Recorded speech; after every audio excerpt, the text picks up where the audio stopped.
These people And are we, these people are morons. No, not your audience. I'm talking about Scott but Bessent. Sorry. that's a good start. That's a Yeah. perfect start for a We'll start, Tuesday. we'll start off sounding like we're insulting everybody who's listening or watching. That as well, but perfect starting, getting Scott Bassett, smacked. Yeah. What were you hearing? Because I was hearing Well, the background, but it was they're very low doing for me. Trump's doing one of his monkey shows, the cabinet meetings, and so Scott Bessent was talking about the tariffs and the Oh fact that wow. the Trump calculations are it's gonna make so much money, so big. You know, that's the only way they know how to talk. And disputing the Congressional Budget Office, which says, "No, you're only going to raise maybe $2.8 trillion, which is a lot of money, but it's not going to, put a dent if the CBO is right, put a dent in the U.S. Budget deficit." Um, That's one thing that people have a hard time figuring out. When you're talking about budget deficit in the United States, we're talking about a hell lot of money. So some billions here and some billions there, even a trillion. the debt to GDP ratio is, the United States owes more than it makes. In other words, it's upside down. Um, the impact of the tariffs is, I believe, going to be significant and detrimental within the United States. And I base that, I got one data point on that. A neighbor who is a importer of sporting goods that, he has them manufactured, but they're manufactured in China. And he was saying that, he got hit with $150,000 tariff bill that, they didn't have the money. They hadn't budgeted. They hadn't set it aside. Um, and he says, so it's slowing business. It's going to hurt them. It's going to make sales go down. So they're going to sell less. So, it's really having a negative impact. And, you know, Trump is just such an arrogant dumbass that there's no talking to him about it. There is a point that the United States needs to consume less. That's a fact. But I don't think well, we did this in Brazil, and we had a very hard crisis at the end. It was not. Well, perhaps later on you can have some positive fruits from that, but you cannot just go breaking business like that. It's not productive. It's not Well, useful. again, when you promise to get to, if you run a campaign claiming that you're going to bring spending under control, then you get it into office and you immediately increased the defense budget to over $1 trillion. Like I said, he's a fraud. It's unfortunate. A lot of people put hopes that he was going to be actually, do what he promised to do, but he's been doing exactly the opposite. And we've especially seen that now with the whole Jeffrey Epstein. Oh, there's no client list. Oh, for God's sake! What island? What's Epstein? Yeah, What's island? an Epstein? No. It's either that Trump is on those tapes and is compromised, or somebody that, or a group of somebodies that are friends with him or have influence with him, are being protected. There's also the CIA aspect to this, because it's commonly believed that Mossad, excuse me, was behind this, but it would not surprise me that there was a CIA angle as well. And so they're trying to protect, cover up the intelligence aspects of this, because they were using it for blackmail. Yeah, exactly. I mean, that was the entire point of Epstein's files anyway. From the beginning, it was a blackmailing operation, as it was exposed to the world previously. We had a CNN anchor who said that she had the list on her hands. Uh, She had the what? the list, Oh, like she three had the three list. months Yeah, ago. yeah, the Yeah, list. Well, What was that it list? wasn't Shopping? it wasn't a CNN anchor. It was Pam Bond. Fox News. Yeah, exactly. Pam Bondi was being interviewed on Fox News, and she said she had it on her desk and was reviewing it. Disappeared, gone.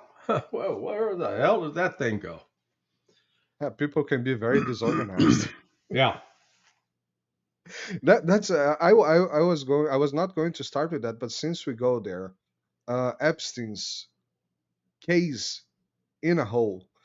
Uh, what do we what do we know about it, and what has changed since what we knew about it? I mean, we knew that there was a very weird situation where the guy, auto self exited, and there was a very controversial stuff about that. And now the FBI just said, no, no, no, no, no, no. He self deleted. We cannot. We watched all the tapes. Cash Patel actually said that. I watched all the tapes from Epstein. I imagine with lotion, perhaps. Yeah. Uh, and Yeah. now there is no list, there is no tapes, there is no island, there is no Epstein. It was self exit. Well, Why? Why? they put out the tape that the videotape number one is missing at least it's missing a minute, which is you can do a lot in a minute. Number one, but it's not like the thing was focused on his cell. It was actually an entry exit point. Well, that's making the wrong point. They're saying, "Oh, nobody came in, so obviously it was suicide." How do you know somebody who was on the inside wasn't paid to do it? Huh? So yeah, exactly. That Okay. was my point about this. Yeah. I wanted to understand this tape because from my imagination, because I had very little data. The camera was, at least catching a corridor with doors, Yeah. and you could see the entrance of but it's an entry point to a corridor that is not seen on the tape, right? Yeah. You Is know. there, is there, I don't know if you actually know from the inside of the panel system, but usually are there cameras that focus on the doors or just those? I don't know. I don't know that. Okay. Yeah. I think it's just it's specific to each site. So this is Rikers Island. I have no idea. But what they put out, and that's their base. Oh yeah, there's nothing there. What's surprising is that Kash Patel, who's the head of the FBI, uh, has really become such a tool of where he's saying the number one priority is Israel. Are you kidding me? What about America first? Israel first? And that's where he's coming from. And then, they're trying to criminalize protests against this, decision by people who want to protest Donald Trump's decision to be the whore of Israel is criminalized. That's wrong. But that's where we are. I think America is in big trouble, and it's unfortunate that Trump has become so delusional, really out of touch with reality on several things. So I guess MIGA was not make Iran great after all, was it? Yeah, yeah. Make Israel. Make Israel great again. Well, Yeah. Israel's never been great. But Israel's become a horror show. It is, it's like it's the Jewish version of Nazism. Yeah, I watched you on the judge. You mentioned this on this clip. Who was that guy? Minister of Israel. He, Just he. Yes, he's a prime. He was just a member of parliament. a member of parliament. Yeah, Just basically saying that all kids, everyone, women, children, they are all Hamas, yeah, all terrorists. yeah. And you pointed out, you put a little pussy mustache on the guy, a uniform. German uniform, Yeah, and put them at people Auschwitz. would be. Same thing. Same thing. It was truly shocking. But yeah, again, it's their mentality, and it's all based upon this notion.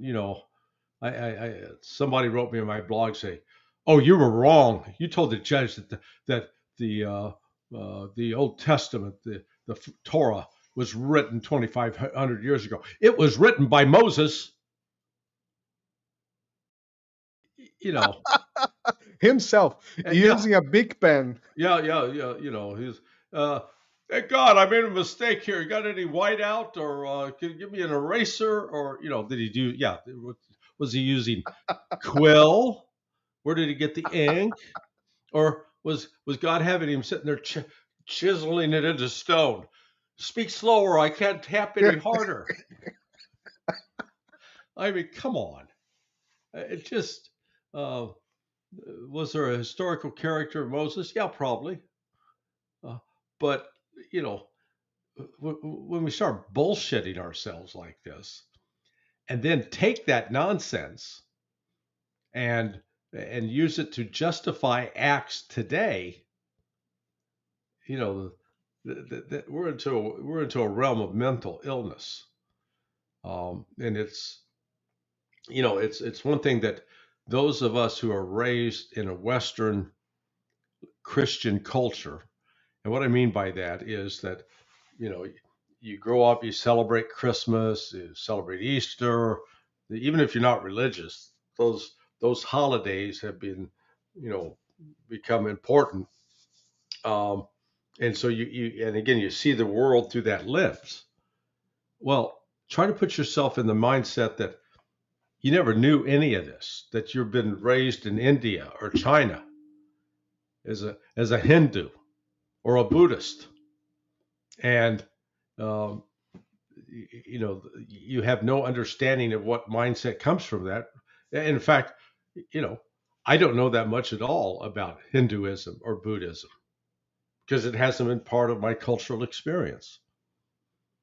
So let's recognize that the same applies with Christianity, and unfortunately, the whole Jewish Christian thing is at the very very foundation of this horror show that's going on in Israel, where you get these people who claim that God gave this land to us. It says so in the book.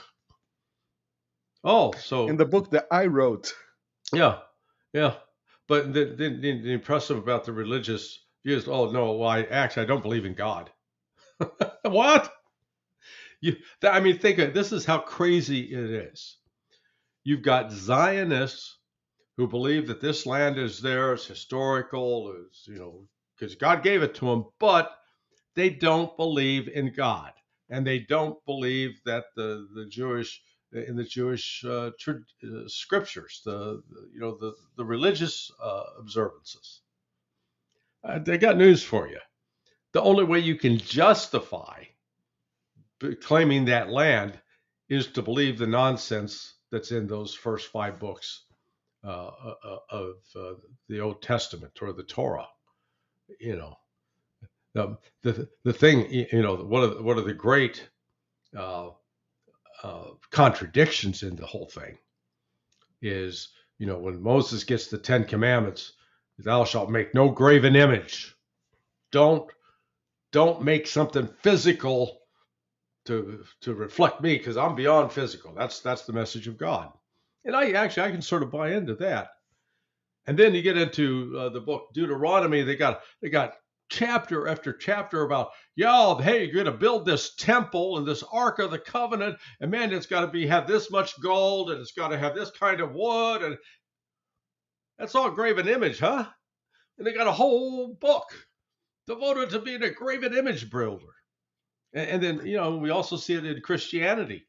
Man, we build some magnificent churches. There are magnificent churches around the world. A lot of poor people. A lot of poor people. That money that was built to, festoon these incredible structures. I'm not faulting them. I'm glad they exist from a architectural standpoint, but It just reflects a priority of buildings over people, images, graven images over people. And if you're going to buy into this whole religious thing, then it's supposed to be people are the ones that are important. So yeah, just you got me off on a rant. Sorry. It's eh, I'm used. We Yeah, should call it a part of the show, you know. yeah, Larry going on a rampage. yeah, No, but one of the first thing when I arrived here in Italy, we went to spend Christmas in Rome, hmm, and we went to the Vatican. There was the mass of the Pope, all that. One of the first thing that shocked me when I got there, and Rome is a very impressive city if you understand that this it's been there for 2,000 years or more. Uh, and the Vatican is, a very impressive square. You have the road from Rome, the street that goes into the Vatican. When you are going from Rome to the Vatican, is yeah, a yeah. road that you cross here in the Vatican. Right. At Christmas Eve, just outside, inside Italy, well, not the Vatican, inside Italy, this road, this street was fully packed with, roofless people sleeping on the street, you know, poor people. And I was looking at that was very contrasting to me. You see this magnificent thing, the Vatican is magnificent, Yeah, and at the yeah, same time, all the with this charity environment, and just outside of it, and it's outside because you cannot go in, not because it could be there. No, no, no, you cannot go in. So just outside of it, like waiting for all this this grace, all this charity, is this amount of poor people, sleeping on the street without food. That was a very shocking image for me. yeah. With which I already say, I'm not a very religious person, but I was raised in a Catholic country, so that is not what I would be expecting to see. And one interesting thing, the judge showed that video from that senator from the United States talking about Ted Cruz. Yeah, Ted Cruz, exactly, talking about Israel having the right. And what called my attention was the language. Uh, Two countries cannot own the same real estate. So, so that's not land. That's not living. It's real estate. yeah, And yeah, this kind of language is very annoying for me because it sounds very. It's nothing about people. Again, it's nothing about people. It's not about. It's nothing about human beings. It's about real estate. yeah, yeah. That's that's unfortunate. Well, moving back, forward, but back a little bit to BRICS. Mhm. I don't know if you have been following this subject about the former Brazilian president Jair Bolsonaro and his son, who now is Eduardo Bolsonaro, who is a Brazilian deputy, and now it's on the United States. Um, because he's been persecuted by the Supreme Court of Brazil, call it like that. And just 2 days ago, Trump wrote a Truth Social post pointing out, and I sent you the Yeah, the yeah. print, Right. speaking out in favor of Bolsonaro. Well, one day later, we had what's the girl's name? Tishkanovkaya, the Belarusian government in exile. Oh, yeah, yeah, yeah. I don't know her name. Yeah, it's Tishkanovskaya or something like that. I think it's that the name. Uh, Crying out loud that well, I want a post to myself as well. So, what do you see from this sudden, moving from Trump, start to pointing to Brazil, and then at just in during the BRICS summit, speaking out on 10% tariffs to any country that aligns with BRICS. Well, How, let's separate those out. okay. The the political blood sport in Brazil, first with Lula being sent to prison, and then exonerated or released, and then the efforts to prosecute Bolsonaro is just this is an unfortunate, I think, characteristic of the Brazilian political system. And Trump clearly identifies with what Lula is trying to do to Bolsonaro because it reflects in some aspects what Biden tried to do to Trump. And it's one thing to attack a candidate based on their actual policies. It's another thing to try to create the charges and create crimes that were not there. So, I separate that out. I think, you know, Trump coming to the defense of Bolsonaro. Now, Trump claims that is the most popular candidate now in Brazil. I don't know if that's true or not, but uh, you know, It's debatable. I would not yeah. say it's not true, but it can be debatable. What we could say probably with confidence is that there's a big split within Brazil's uh, public. Uh, there's no clear consensus. I think that's probably fair to say. That's more than fair. That's spot on. And that's not healthy for the future. Um, so, but with respect to BRICS, you know, I give Trump credit that at least he recognizes that BRICS represents a fundamental threat to the U.S. controlled, U.S. dominated international financial system. And uh, the reality is that now BRICS, uh, the BRICS countries combined, when you measure GDP in terms of purchasing power parity, which is a more accurate measurement of a country's wealth, um, these 21 BRICS countries account for 21, almost 50% of the world economic activity. That's significant. So when you got 21 countries that account for almost 50%, the G7 countries, uh, which that includes China as well, in that they account for 30%. So BRICS already is surpassing G7, and in terms of population size, they represent 55% of the world's population.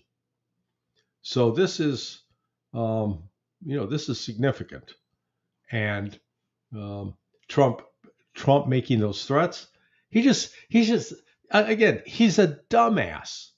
That he's doing by making those kinds of threats, he's actually reinforcing why BRICS is doing what BRICS is doing, because they said we're tired of getting bossed around and bullied by you. We're tired of you threatening us with sanctions. We're tired of you holding us hostage to the dollar. We're going to find some other way so we're not under your thumb. And then he, opens up his big mouth and reinforces why they're doing what they're doing. I'm going to impose 100% tariffs. It was 100% like a month ago. 100% tariffs. That's down to 10%. And, the BRICS countries are just looking at him and saying, God, you're annoying. Yeah, it really is. I mean, it's just, I had actually, foolishly held out hopes that this time around with the Trump presidency, we'd see something different, a little more, that his brush with death, his overcoming of the various lawsuits brought against him would have brought him some, humility and some, grace. Oh, nah, are you kidding? He's worse than ever. He's like a 3-year-old with attention deficit disorder. Here to here. That's perfect definition. That is exactly true, and yeah, he's not just more dangerous, but he's also in a hurry to do Yeah, stuff, just and that's not because good. he's on the TV here in the background now. So when he first imposed the tariffs, he said, they're going to have to pay it now. Now he's saying, oh no, no, no, no. The deadline was always August 1st. I'm going to stop the war in Ukraine in 24 hours. Hey, Mr. President, it's been 6 months. Oh, I was just joking with that. That was sarcasm. As I said, you can't take anything he says and rely on it. That's the problem. Yeah, that's it's hard to deal like that in a situation that we have a very conflictuous world. Dealing with that is very hard and dangerous. And since we go there, I would like to finish today, Larry, asking you about the Pezeshkian interview with Tucker. Yeah. Did you watch it? Yeah. Oh, yeah. Yeah. Yeah. I thought Pezeshkian. There had been some. I'd read some commentary about it before I watched it, and it was somewhat negative against Pezeshkian. But I thought Pezeshkian did a pretty good job, and he made it very clear. What fascinates me is this stuff. Oh, the Iranians have assassination hit squads, or they're going to target Trump. Let's just look at the reality. Which country has killed more leaders and officials of the other country? Well, that would be the United States. We've been killing more. We've got the blood of Iranians on our hands, not the opposite way around. And the biggest, the United States like to say that Iran's a big sponsor of terrorism. And what do we cite as our evidence for that? Primarily the fact that Iranian militias in Iraq that had relations with Iran may have had some assistance or support from Iran were launching attacks on U.S. military forces. And that's terrorism. Well, by God, if that's the definition of terrorism, what the hell do you call what we're doing in Ukraine? Giving them weapons, giving them armament, giving them intelligence.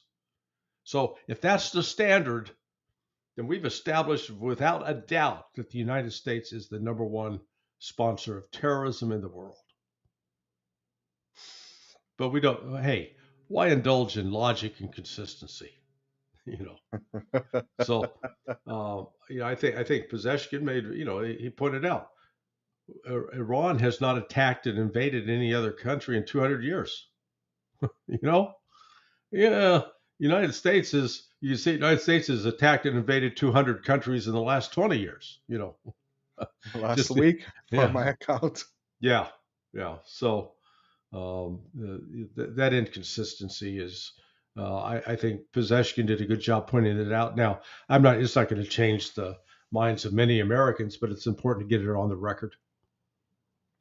Yeah, well, the same Tucker, when he interviewed Trump bragged about the assassination, that he was all his stuff as the assassination of Soleimani. Soleimani. Yeah, Exactly. yeah, Okay, it's pretty nice when you call people terrorists and you say, "Yeah, we kill terrorists," but it's not the real thing. It's not the real deal. So just lying and bragging about lying and assassinating officers from another country. That's not nice. That's not nice. Tucker should have that in mind on the yeah, interview. To the merit, yes, I even thought that Pezeshkian was really contained on that. He was not someone that was like, you guys. He was very calm and even gentle at some parts, moving the United States, removing the United States from the situation and put the all the fault, let's say, on Israel. yeah, yeah. It is. Well, the problem with Trump is he's schizophrenic or has multiple personality disorder because and Medvedev has just commented on this. Medvedev says, okay, let's see. Trump has said, I'm satisfied with the conversation with Putin. Then just today he said, I'm disappointed with the conversation with Putin. And then the other day, we are not supplying new weapons to Ukraine. And then yesterday, we will supply more weapons to Ukraine for defense. So Medvedev's calling him the seesaw president, up, down, up, down, up, down, back, forth. God, he's Medvedev is one of the most spot on comments on the well, internet. I hate to say that, but it's true. yeah. So it's like I said, Trump, foreign leaders have got to look at Trump and say, we don't know who we're talking to today. There was, I think there was a movie out called Sybil, and the Sybil dealt with this woman who had like 15, 20 different personalities. Yeah. They're going to Sybil 2, starring Donald Trump. I'll have to make an AI image of that. Yeah. Larry, yeah, go ahead. No, I was just going to say, do the god Janus, but impose. Janus has got the two faces, one looking right, one looking left. In Roman, I guess, in Roman mythology, it was looking back, looking to history, and looking forward to the future. But Trump's just all over the map. He is all over the map. That I can promise. That I fully believe. Larry, I'm sorry. I said that was the last question, but you mentioned Ukraine, and I just remember that you said something very interesting about Russian satellites disabling. Well, that it was this Stanislav Kropinski, is that his name? He's an American, but he's also of Russian heritage and lives in Russia now.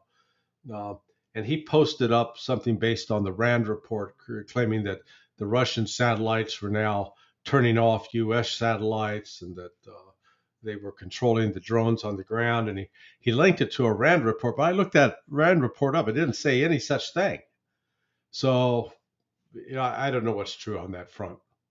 Okay, so it's just rush news that it may have been just got confused. An information operation, put out the propaganda. Who knows? Yeah, who knows? Yeah, Ukraine. Do we have anything on the front lines that is worth talking about? Well, no. I mean, Russia's making steady advances all along the front, and the Ukrainian army is collapsing quicker than many thought. So this thing actually could be over, very much by the end of the year. Yeah, let's wait for it. Let's wait for it. Yeah, Larry Johnson, my good friend, and everybody that I didn't have the opportunity to say hi today. We enter on that fantastic mode. Just remember, everybody, to follow Larry's on all his channels that he participates, including Countercurrents, and follow his sonar21.com. Yep. Where you're going to find all his participations on these channels as well. All the links are on the description. Remember to like, share, subscribe to the channels, to the IDM, subscribe to Larry's channels, and to his newsletters on Sonar21. And see you guys next week. Larry, thank you very much, my friend. See you. All right, senor. Hey, thanks for us. Hello. Take care. Muito obrigado. Take care. Bye-bye. Bye.